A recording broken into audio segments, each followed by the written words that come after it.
ഇന്നത്തെ video start ചെയ്യുന്നതിന് മുമ്പായിട്ട് നമ്മൾ ചെറിയൊരു കാൽക്കുലേഷൻ ആണ് കേട്ടോ ആദ്യം ചെയ്യാൻ പോകുന്നത്. 25 വയസ്സുള്ള ഒരാൾ 5000 രൂപ മാസം ഇൻവെസ്റ്റ് ചെയ്താൽ 25 വർഷം കഴിയുമ്പോൾ, അതായത് അയാൾക്ക് 50 വയസ്സാകുമ്പോൾ എത്ര രൂപ അയാളുടെ കയ്യിലുണ്ടാകും? 25 വർഷം 5000 രൂപ വീതം നിക്ഷേപിച്ചാൽ നമ്മൾ ആകെ നിക്ഷേപിക്കുന്ന തുക എന്ന് പറയുന്നത് 15 ലക്ഷം രൂപയാണ്.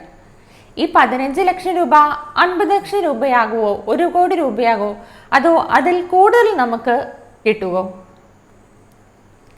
ഇന്ത്യയിലെ മ്യൂച്വൽ ഫണ്ട്സുകൾ നോക്കുകയാണെങ്കിൽ പ്രതിവർഷം ഏകദേശം 15% നമുക്ക് റിട്ടേൺ ആയിട്ട് കിട്ടുന്നത്. അങ്ങനെ കാൽക്കുലേറ്റ് ചെയ്താൽ 15 ലക്ഷം രൂപ നമ്മൾ നിക്ഷേപിക്കുന്നത് നമുക്ക് റിട്ടേൺ ആയിട്ട് കിട്ടുന്നത് 1.64 crores ആണ്.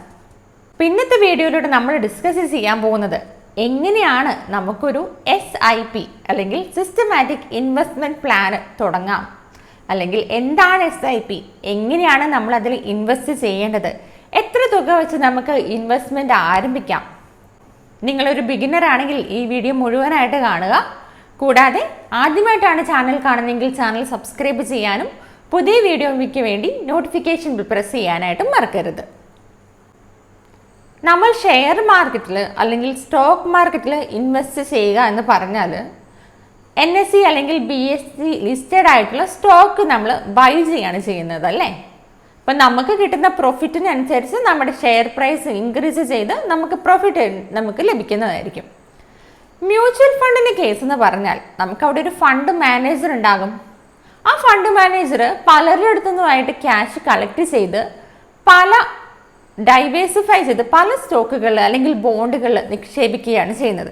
ഇപ്പോൾ ഒരു എക്സാമ്പിൾ പറയുകയാണെങ്കിൽ, ഇപ്പോൾ 1 ലക്ഷം രൂപ നമ്മൾ മ്യൂച്വൽ ഫണ്ടിൽ നിക്ഷേപിക്കുകയാണെങ്കിൽ ആ ഫണ്ട് മാനേജർ എന്താണ് ചെയ്യുന്നത്?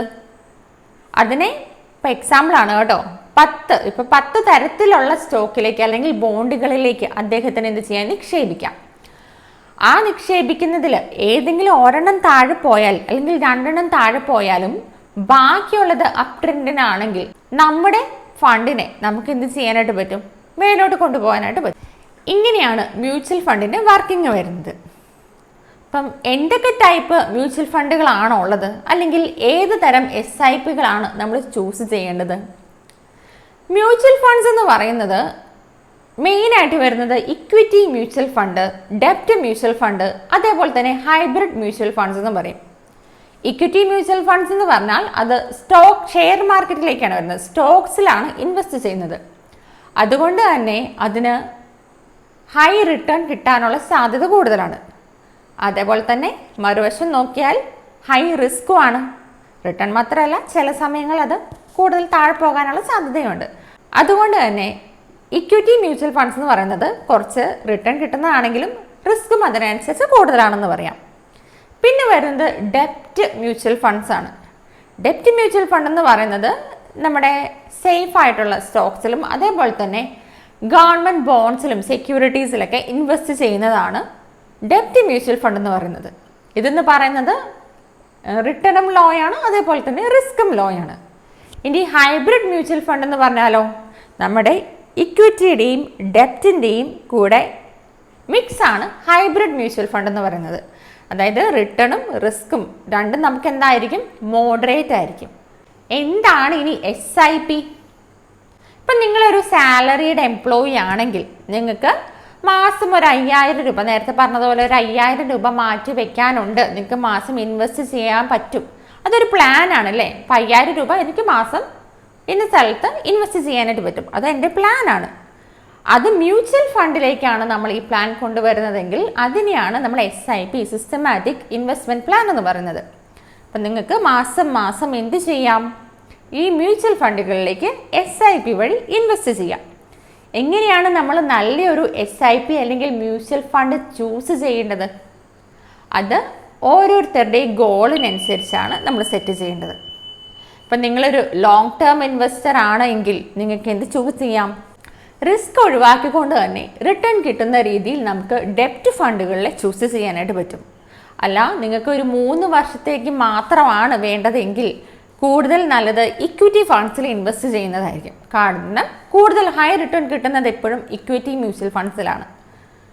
ഡെപ്റ്റിൻ്റെ കേസിൽ പറയുമ്പോൾ നമുക്ക് 1 വർഷത്തിൽ കൂടുതൽ അല്ലെങ്കിൽ 5 വർഷത്തിൽ കൂടുതൽ 7 വർഷത്തിൽ കൂടുതലൊക്കെയാണ് നിങ്ങൾ ഇടാൻ ഉദ്ദേശിക്കുന്നതെങ്കിൽ അല്ലെങ്കിൽ ഇൻവെസ്റ്റ് ചെയ്യാൻ ഉദ്ദേശിക്കുന്നതെങ്കിൽ നമുക്ക് പെട്ടെന്ന് നോക്കാൻ പറ്റുന്നത് ഡെപ്റ്റ് ഫണ്ടുകളാണ്. എന്തൊക്കെ അഡ്വാൻറ്റേജ് ആണ് നമ്മൾ ഈ മ്യൂച്വൽ ഫണ്ടിൽ ഇൻവെസ്റ്റ് ചെയ്യുമ്പോൾ നമുക്ക് ലഭിക്കുന്നത്? മ്യൂച്വൽ ഫണ്ടിൽ നിക്ഷേപിക്കുക എന്ന് പറഞ്ഞാൽ നമുക്കറിയാം, ഓൾറെഡി പറഞ്ഞു, ഡൈവേഴ്സിഫിക്കേഷൻ ആണ് നമ്മുടെ പോർട്ട്ഫോളിയോയിൽ സംഭവിക്കുന്നത്. അതുകൊണ്ട് തന്നെ നമുക്കുണ്ടാകുന്ന റിസ്ക് വളരെ കുറവായിരിക്കും. മാത്രമല്ല ഇത് മാനേജ് ചെയ്യുന്ന എക്സ്പീരിയൻസ്ഡ് ആയിട്ടുള്ള ഫണ്ട് മാനേജേഴ്സാണ്. അതുകൊണ്ടും നമുക്ക് ഒത്തിരി ബെനിഫിറ്റ്സ് ആണ് ഉണ്ടാകുന്നത്. അതുപോലെ അഫോർഡബിലിറ്റി എന്ന് പറയുന്നത് നമുക്ക് എത്ര തുകയാണോ, എത്ര ചെറിയ എമൗണ്ട് വെച്ച് നമുക്ക് എന്ത് ചെയ്യാം, ഇൻവെസ്റ്റ്മെൻറ്റ് സ്റ്റാർട്ട് ചെയ്യാം. അതുപോലെ തന്നെ ലിക്വിഡിറ്റിയും വളരെ കൂടുതലായിരിക്കും. ട്രാൻസ്പെറൻസിയും അതേപോലെ തന്നെയാണ്. നമുക്ക് ഡെയിലി അതിൻ്റെ അപ്ഡേറ്റ്സ് കാണാൻ പറ്റും. മാർക്കറ്റ് റിവ്യൂ എന്താണ്, അല്ലെങ്കിൽ ഫണ്ട് എങ്ങനെ പോകുന്നു, അതിൻ്റെ സ്റ്റാറ്റസ് എന്താണ്, ഈ വക കാര്യങ്ങളെല്ലാം നമുക്ക് എന്ത് ചെയ്യാം, മ്യൂച്വൽ ഫണ്ട്സിൽ നമുക്ക് കാണാൻ പറ്റും. എന്തൊക്കെ കാര്യങ്ങളാണ് നമ്മൾ മ്യൂച്വൽ ഫണ്ട്സിൽ ഇൻവെസ്റ്റ് ചെയ്യേണ്ടതിന് മുമ്പായിട്ട് അറിഞ്ഞിരിക്കേണ്ടത്? ഒരു ഫണ്ട് മാനേജർ, നമ്മൾ ഇൻവെസ്റ്റ് ചെയ്യാൻ പോകുന്ന ഫണ്ട് മാനേജർ എന്തായാലും അവരുടെ പാസ്റ്റ് പെർഫോമൻസ് നമ്മൾ നോക്കണം. ഒരു ട്രാക്ക് റെക്കോർഡ് അറിഞ്ഞിരിക്കണം. ഫീസ്, ഇനി എൻട്രി ലോഡ് എത്രയാണ്, എക്സിറ്റ് ലോഡ് എത്രയാണ്, ഈ കാര്യങ്ങളെല്ലാം നമ്മൾ അറിഞ്ഞിരിക്കണം അല്ലേ. കൂടാതെ SIP പോസ്റ്റ് തരുന്ന ഒരു ഫണ്ട് മാനേജർ ആണോ ഇത്? ഈ കാര്യങ്ങളെല്ലാം നമ്മൾ മ്യൂച്വൽ ഫണ്ടിൽ ഇൻവെസ്റ്റ് ചെയ്യുന്നതിന് മുമ്പായിട്ട് തന്നെ അറിഞ്ഞിരിക്കേണ്ടതാണ്. നിങ്ങൾക്ക് എന്താണ് മ്യൂച്വൽ ഫണ്ട്, എന്താണ് SIP, എവിടെ നമ്മൾ ഇൻവെസ്റ്റ് ചെയ്യണം എന്നുള്ള കാര്യങ്ങളെല്ലാം ക്ലിയർ ആയി എന്ന് വിശ്വസിക്കുന്നു. വീഡിയോ ഇഷ്ടപ്പെട്ടെങ്കിൽ ലൈക്ക് ചെയ്യാനായിട്ട് മറക്കരുത്. നിങ്ങളുടെ ഇഷ്ടപ്പെട്ട മ്യൂച്വൽ ഫണ്ട്സ് ഏതാണ് എന്ന് കമൻറ്റ് ചെയ്യുക.